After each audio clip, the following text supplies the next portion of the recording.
Cool, what's up guys, Alain here with Mitch Pearson from Woo! Pearson Guitars. Oh yes, finally happening. I actually made a post on Gregory's Garage, almost said Gregory Wall's Garage. Gregory's Garage, which is a South African Facebook group dedicated to gear and everything that is musical instruments. And Mitch over here is a luthier. Hope I pronounced that right. I don't know why. Yeah, that was cool. One of the words that I struggle with, believe it or not, like polony and integrity.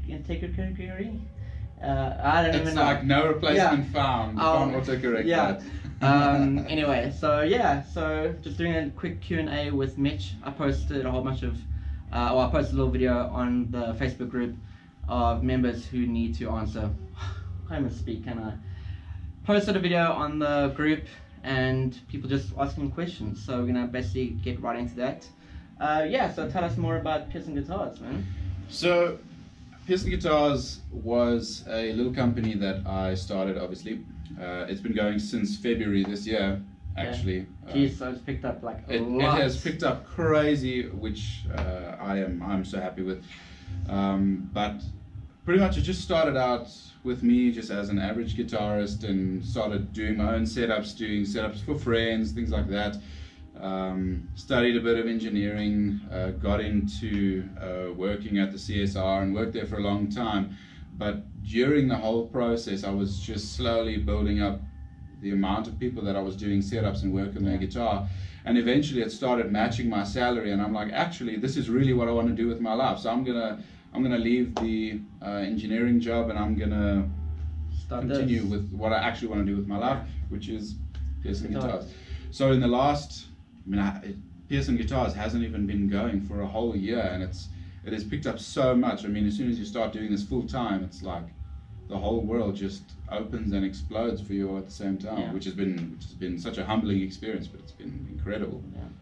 To give you guys a little more of a background, right? So we're actually at My Tech Direct at the moment, based in Midrand here in Gauteng, South Africa, and I worked here for a short time. And every time I did some sort of work on a guitar, and I'm not a luthier in any sort of way, I just play guitar, I'm a bedroom player, but I know gear.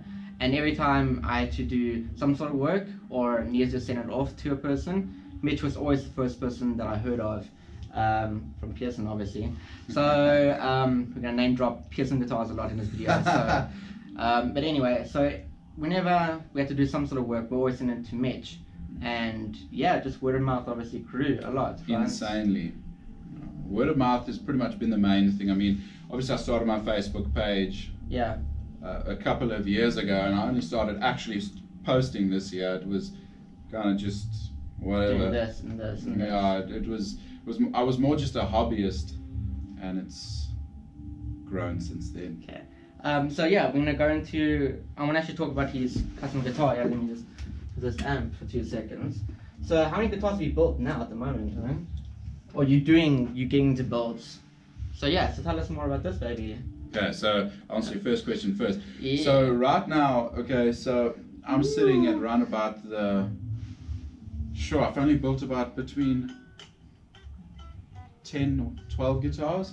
Like literally. Many, dude. Yeah. Jeez, but it's been been like 3 or something. No, so I have so many parts of guitars laying around that I've been like for instance, as I said to you earlier, which was like, well, we were chatting before, this is the 3rd body that's been on this guitar, just going through prototyping.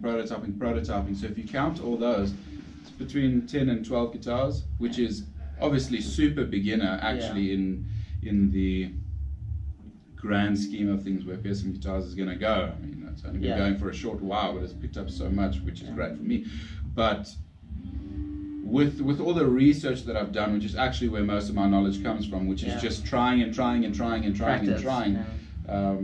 then just coming out with a result that I was happy with at the end. I was chatting to one of my customers the other day, and we are busy with a very interesting fretboard for him with pretty much.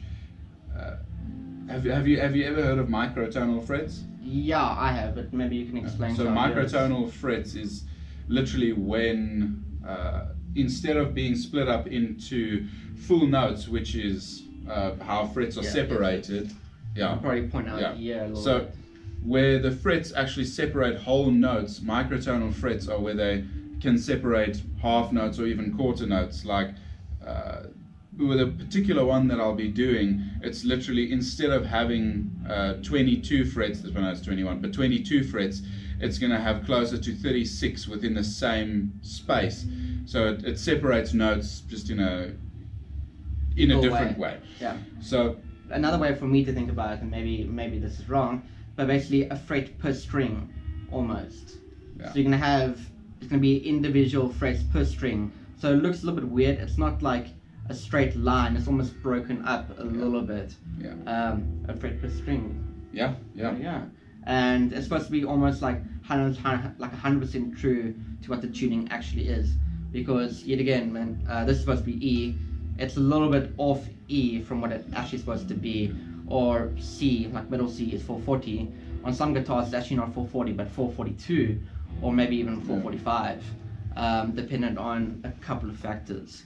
So I think that's a bit closer to the true temperament stuff, but micro temperament is literally, so you're dividing, let's say between C and C sharp, you'll have your C and you'll have your C sharp, but now you're wanting to have a note between C and C sharp, which will be technically an out of tune note, but in a lot of Turkish and Indian type of music, they use half notes all the time. Yeah. Like on a sitar, you move the frets around and that's what you want. Yeah. So it's that type of thing. But anyways, I was just chatting to him, and we were finding a guitar that he wanted this done on, and he wanted a pretty nice Japanese-made electric guitar that we could strip the fretboard off and put a new fretboard on.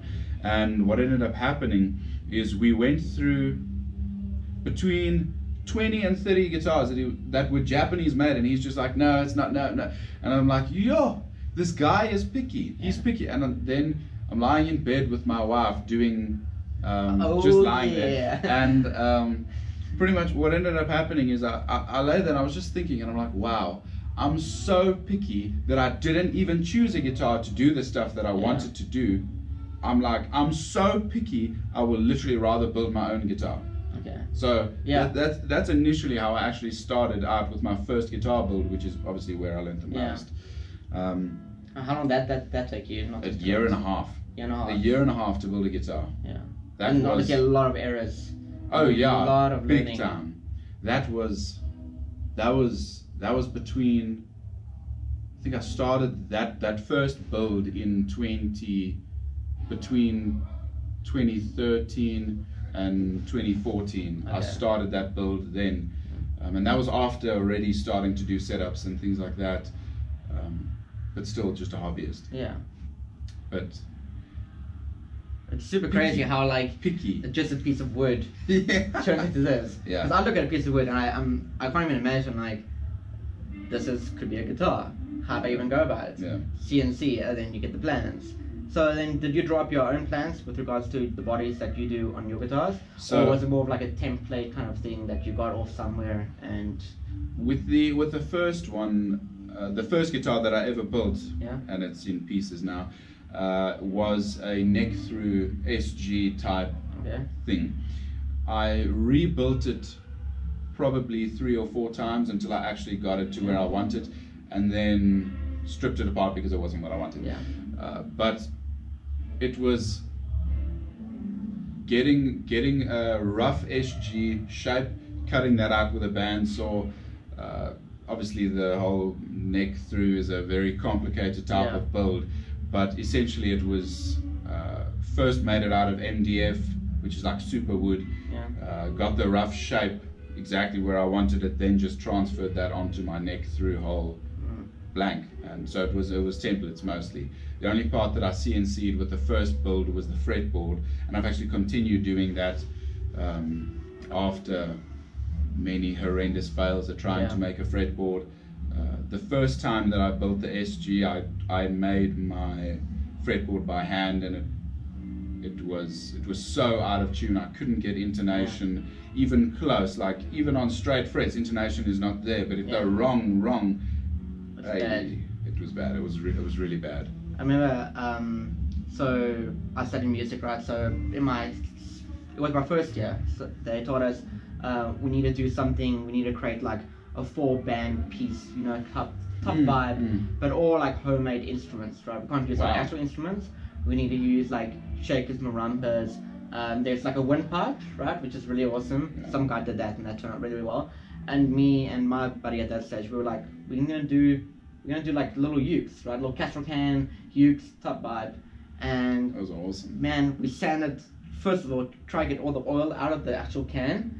It's a nightmare. We let that thing soak for weeks, and up to this day, it's still got oil in it, and we can't literally get it out. You need to like literally scrape the stuff out. Anyway, besides that, got some sort of wood. I don't know what it was.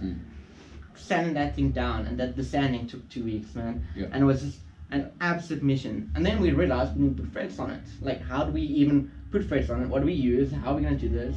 We used, I think, gate wire off a gate, you know, and measured our own guitars. And my friend had a Strat and he has the SG. Measured our neck, what we had, measured that one, and like tried to like mathematically like, oh no, it's gonna be this big because this fret is that big, and the scale length, and it just turned out horrible, like bad, like out of tune. Is not even, you can't even describe how bad it is. That must have happened to you thousands of times, man. Even with, I mean, for us, like it's those Cash Crusaders guitars. Way worse. Mine was way worse. Bad. It's really bad. It's bad. Like I've had so many debates about, like, you know, should you spend real money on an instrument and whatever, and it's a super debatable topic. When as a tech, when I see a brand that I don't know, it's usually because it's one of those household unknown brands, but I cannot assume anything on it is correct. If I'm setting up some high-end guitar, no name branding, but a known brand, it's usually like, okay, well, great. If I set this up like this and this and this and this, it's going to work out. And if you have your setup specs, the general setup specs don't even work with the cheaper guitars. Like they don't work. There's something like way off. Like the bridge is either like really dodgy. The body is like slanted off in one area. Not that there's anything wrong with a cheaper guitar for a beginner. You have to start somewhere. Which is fine. And it's good. Start playing guitar. What would your recommendation be for like a beginner guitarist? And we're not going to go like, okay, we can say brand because there's nothing wrong with brands at all. What would you recommend? Honestly, if you're looking at acoustic guitars, really go with the cheaper range of the Yamaha acoustics. Honestly, you're not going to find better value like for your cash. Man, they're great. They're absolutely great. I'm a big fan of the Sigma guitars. They are phenomenal. I mean, for like 4K, 4,000 rand, you can get a really good sounding acoustic guitar. Like, for the Americans watching, that's around about $350 price range. Sigma's a great company. They're phenomenal. Yet again, I love the Squires. I'm still a fan. If you're wanting to start playing electric guitar, Squire. Go with a Squire. The tellies are so nice. Okay, well, I'm a telly guy. Some of them are just absolutely phenomenal. I mean, and the Strats, great. And I've owned Squire as well. Squire acoustics also great. A little more expensive than the Yamaha and the Sigma stuff, and that's fine. I think the headstocks look a little bit different, a little funny on some of them. I mean, I owned, I think it was a Talman, the Ibanez acoustic, got like a weird cut in it, and I never knew anything about setups, and this is like a good segue into setups again. I never knew anything about setups, and I immediately just bought the guitar, and I was like, cool, this guitar is perfect, sounds awesome, sounds nice. And it was like this, the strings were this much off the fretboard. It was ridiculous, man. Trying to learn bar chords on that thing took me like a solid 3 months, and I was like persistent on it. I'm like, I can't suck this much. And then I figured out it was the frets after like a year of playing it. Really bad. So when you buy a new guitar, maybe ask the guy you're buying it from, or the shop, or maybe even a luthier friend, or Facebook groups about general setups, and maybe try to get a setup. I mean, it's really it's not expensive at all. Mitch has personally worked on my guitars, and I'm going to go back to him any of the week with regards to, Woo, hype. Yeah, so do you want to jump into the Facebook questions? Yeah, let's go to the Facebook questions. Cool. So Gregory, the man, the myth, the legend, he basically asks, where did you learn to develop the superhuman-like patience with working with wood, when it comes to working with wood? My grandfather was a carpenter. Okay. I went to, and he lived in Cape Town. And when I was a kid, go through to Cape Town with my parents on holiday to visit the grandparents, things like that. And the one year I'm busy watching him use a scroll saw to cut out a particular pattern that he was busy with. I said to him, wow, I really want to do woodwork. Can you teach me? And he said, no.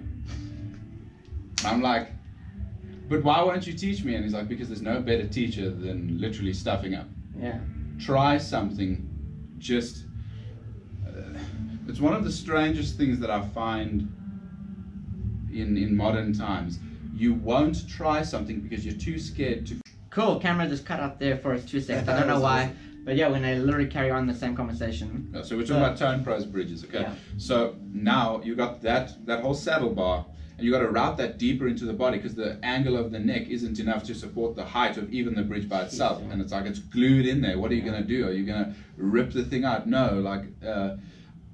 You need to adjust it, and even adjusting it, it's like a difficult process, I can imagine. And if you screw that up, you're pretty much screwed, right? Yeah. Well, you can reset the neck and everything like that, but the price of resetting the neck versus just routing just for the saddle bar just to be low enough, it's much cheaper, and it's a lot easier to refinish around there rather than in there by the neck. A lot of patience. Yeah, so if you get a set neck wrong, it's really hard to fix. But if you get a bolt on wrong, it's really easy to fix. Yeah. Like I don't particularly like shimming a neck, but sometimes you don't really have a choice. Yeah. If you have to shim a neck too much, it's a stuff up. So you've got your bridge and your nut. So you've got your bridge and your nut. Now with the bridge and the nut, if you've got a like on Gibson Les Pauls, the bridge is raised, which means that the neck angle needs to raise with it. If you have a Strat, it should be flat. So if you have to shim it, what you're doing is not this. You're lifting up the neck, and that means that these frets at the end actually need to be leveled according to what the new neck angle is now. So it's a schlep of a process. Is it? I remember reading an article a while back, and I'm not quite too sure if the source is right. But I remember it saying something about 17 degrees. A neck is usually about 17 degrees, right? Depends on the type of bridge that you're using, and the angle of the neck will depend on it will literally be in the inception of the instrument. With the first designs, what bridge style am I going to use? How high is that? That will depend. Do you know what the measurements are for like Gibson, Fender, and PRS? Fender is usually straight. PRS like straight, like you mean zero, like there's a zero angle. Like I always thought it was 12 for some reason. The headstock brake angle is usually 12. Okay, so what it is. So that's the brake angle on a Fender. There's no brake angle. Obviously, there's just the scoop away, and it's still a flat headstock. With a PRS, I think they use a 10-degree angle. Yeah. Does the carve matter if it's like a carved top? Does that really matter or not at all? No, as long as where the bridge is situated is flat. Okay, cool. But even on a like a Les Paul or a carved top PRS, that's why they use those Tone Pros like bridges, so that they can just be two posts, and the bridge can just be. You can just wind it up and down as much as you like to try and get it as safe as possible. Yeah. Okay, cool. Yeah. Cool, sweet. Can you do the next question? Yeah. So I can't pronounce this guy's name. Charles Malherbe. You know, there we go. He's a good friend. Okay. Do you work weekends? 7 days straight? Okay, so. So what is work hours, and tell us more about your business. So I work Monday to Friday from 8 till 5. Okay. Charles doesn't work weekends. So I work long before that and long after that. So my actual, those are the open hours. So 8 till 5 Monday to Friday, unless you've made a meeting with me on a weekend, which happens often. Yeah. I mean, it happens every weekend where I have a meeting with the customer or something like that. Or and a special setup, or a special like something has to be done. Yeah. But the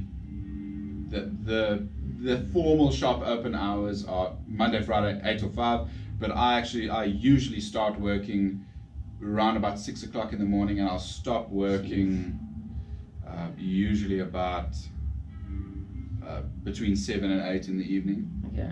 So it's a long ass day. That's usually 13, 14-hour days. But just the open times where, like, you know, you're actually at the shop physically working on a guitar, actually doing things. So tell us more about your wife, Shanae. She actually works there as well, right? So my wife, her name is Shanae Pearson, obviously. Yes. She's super hot.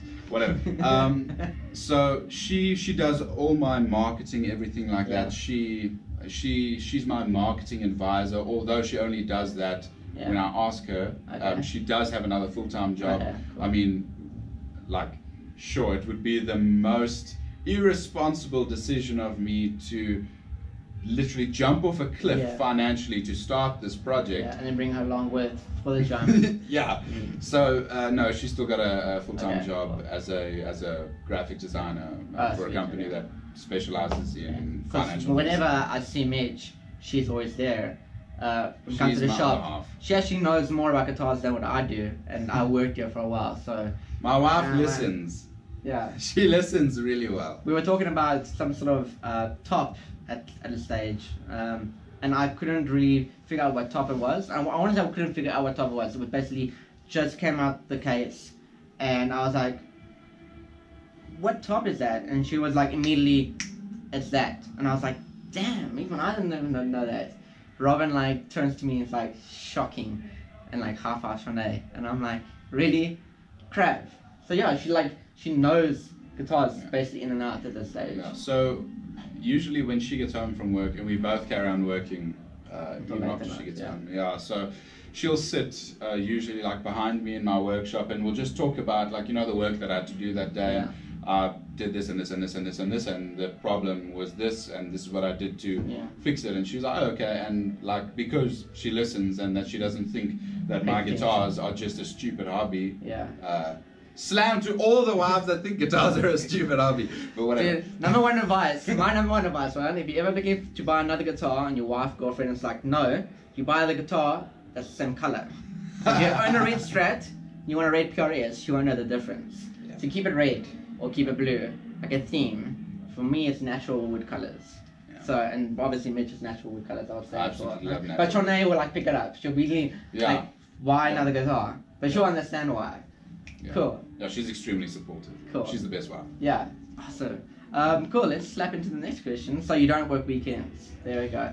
Unless it's like a meeting or if I've like got a meeting, I'll do it. Someone has spoken to you way before and set something up with you. Yeah. But if you arrive at my shop on a weekend unannounced, it's not going to happen. Yeah. So how do people contact you with regards to work then? So you can either contact me via my actual website, which is obviously www.pearsonguitars.com. I'll put it down in the description, maybe like somewhere, if I figure out how to do that.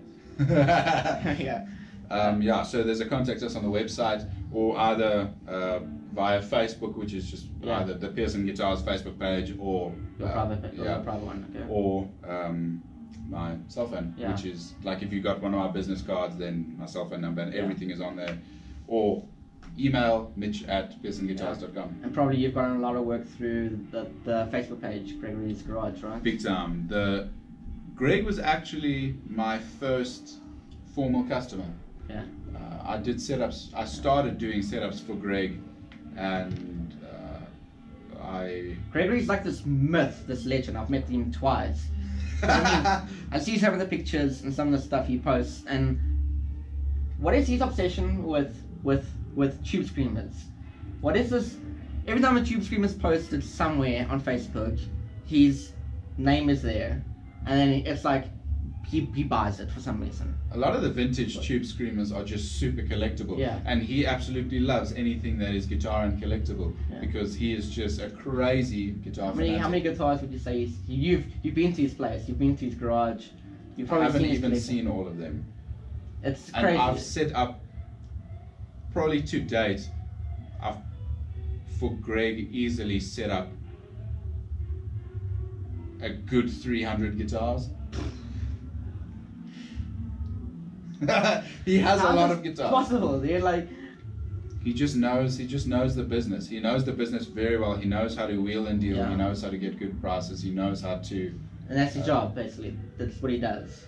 I'm not entirely sure. I'm pretty sure that he has well, I'm 100% sure that he has a full-time job. Yeah. But he just knows this industry so well. I think of him as just like master collector, but also like this legacy type guy. And lots of how bands many, as well. Yeah, there's a picture of him, not of him, but of his Les Pauls and like a Marshall rack, and it's like, real. And it's real. It's not like these fake cabs, whatever. It's real. It's real. Yeah. It's not just a wall of cabs, Yeah. like just for the him show. and Vanna. I think I saw a picture of him and Vanna, and then him and Dierwald, or something like that, with just this monster collection. Yeah. And I'm just like, and that's probably like not even like 1/20th of his actual collection. Yeah. It's ridiculous. I mean, you worked on his Jackson, Mm. and that thing, it looked sick, dude. Like That was super an incredible guitar. Were you That- nervous working on it at all? Like, I can imagine. So that was actually one of the, that was a good question in the question. So in the beginning, yes, I would see like really high end USA Jackson or versus a Cash Crusaders guitar, which is like a pawn shop guitar for any Americans watching. Yeah. And obviously there would be a difference, but as time has gone on, it's like, you know what? No matter, and I want to say this nicely, no matter how much the guitar cost, someone cares deeply about the instrument. 100%. And no matter how much it costs, I will treat them equally, because all of them are someone's baby. Yeah. And I want to make sure, like even with the YouTube videos, like I want to make sure it's like the person watching this, I mean, especially for the owner watching it, it's like, wow, this guy's really taking care of my instrument. I'm like, yeah, because I treat all of them as if they were my own child. Yeah. Which is super cool. But yeah, I can imagine me like trying to work on something like high end. I mean, at the shop, like even like restringing some of the basses. I mean, I struggled on a custom Stingray. What happened with that was that the tuning pegs were actually the guy who placed the order for it, right? He wanted to play a specific gauge, and they made it to fit that specific gauge and nothing else. So anything bigger wouldn't fit, and anything smaller would actually just slip out. Unwind. And I didn't know this at all. And after speaking to the customer, I was like, "Yeah, man, we're actually starting with restringing your guitar or your bass," which sounds like a stupid thing to struggle on, believe it or not. It's just slipping a lot, and I think that your tuning pegs actually take a certain gauge. And he was like, "Oh yeah, I forgot to tell you that actually is true. The guy who actually ordered it, and I bought it for, he only played this gauge. I think it was like 140, 130s or something, and he wanted that, and anything else actually slips." And I was like, "Oh man, no wonder why I was struggling." And that 600 rand strings basically gone. Yeah. So yeah, Yeah. working on like custom guitars, just for me now, I'm always like worried about certain things. Oh yeah. Yeah. And those players want their like a Floyd Rose set up in a certain way, or their neck set up in a certain way. And compared to people who don't know setups very well, they're just happy to get anything handed to them and play it. Like for instance, one of the most particular players that I do setups for is actually Robin Ferguson. Yeah.